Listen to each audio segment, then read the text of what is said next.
Cool. All right, so welcome new CSL member. We have this awesome espresso machine that you can see here. And because it's more complex than a regular coffee machine, we created this video to teach you how to use it. So let's get started with the basics. What are we going to need to use this?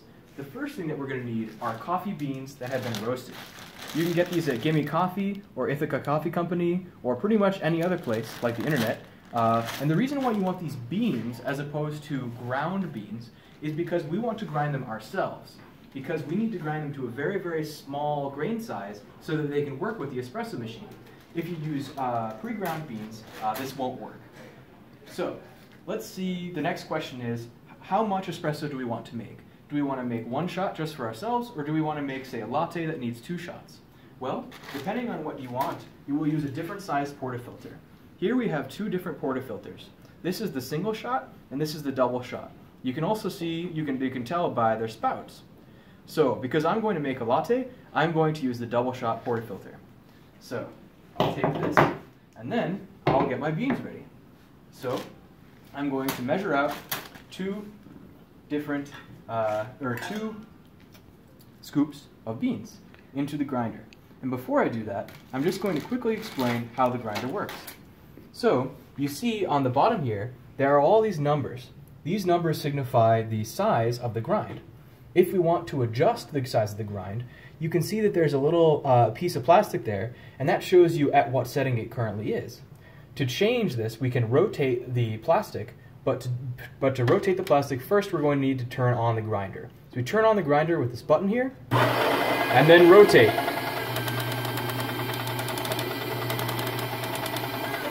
Alright, we put it at this setting because this makes a lot of sense for espresso. You're probably going to want the same setting. That's about 5, right? That's about 5, yep. Alright, now let's put in our espresso, or our beans. So 1 scoop for a single shot, 2 scoops for 2 shots. Cool. Now we put the top on, and we can just hold down the button to grind, or there's a little thing on this side here that you can turn, and it'll be like a timer.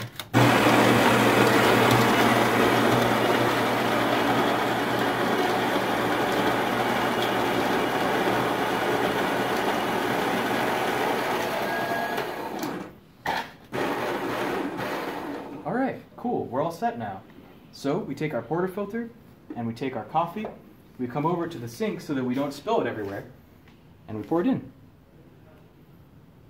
I'm shaking it a little bit to settle it out. Alright, shake a little bit more and we're good to go. Now we can begin to tamp. Tamping is used to apply pressure so that there is a much more homogeneous group of grounds together. So first I'm going to place it down like this, rotate it a bit to distribute the grounds, and as I am rotating, I'm applying a little bit of pressure, and now I'm going to apply a lot of pressure, and I'm going to rotate it. And that way, all the grounds stay there as opposed to coming out.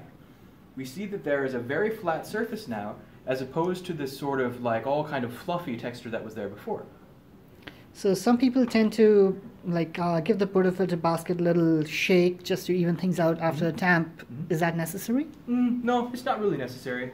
If when you shake it you see things moving, you've probably done something wrong. You want to apply enough pressure that when you shake you see no movement. Alright, now what we can do is we can place it up like that, move it around a little bit, and then rotate in and secure it. We now have our coffee into the machine. We can take our small glasses. I'm using espresso shot glasses, but anything that is short will work well. For example, a teacup, that would work well. You can put them like this, and now we are ready to pour our shots of espresso. So the first thing that we do is we look underneath to see if there are any kinks in the hoses. If there are kinks in the hoses, that will cause problems with flow, whether it be incoming water or outgoing waste. Looks like there are no kinks in the hoses, so we can now apply a little bit of water by lifting this up a little bit.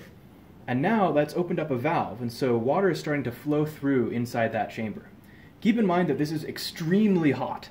If you were to touch this, you would burn yourself, so make sure not to do that. Alright, so we've let some water flush around here, we've warmed up the beans. Now we can raise this up to apply pressure to pump out espresso. Alright, so it's getting pressurized and boom, out comes our espresso. we should expect it to be around 30 seconds to pour a shot.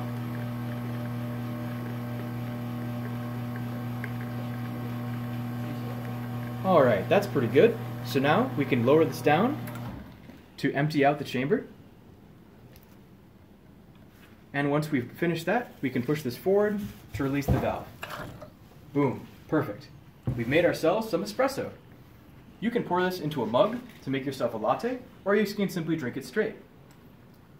Now, we take these away so that we can clean up. Okay, so I undo what I did before to put this in, and then I take this over to this thing here called the knock box. We knock it against the knock box to remove the coffee, and then we go over here to rinse it out.